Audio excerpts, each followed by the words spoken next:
Ngayong araw guys, nandito pala kami ngayon sa Mata New Town Boardwalk. Ito guys, patingin-tingin na alas 5 ng umaga. Nagcha-jogging yung iba dito. Tapos ako nagbibideo sa tanawin. Ang ganda ng karagatan, ang linaw-linaw.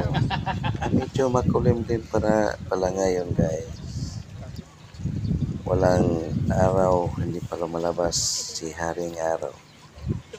Ito yung bangka niyan, nag-angkura yan. At ito yung kasama ko, ito yung anak ko, asawa ko. Picture din Hi sila ngayon. guys. At Picture ba din yung guys, video? bye. Okay, 1, 2, 3.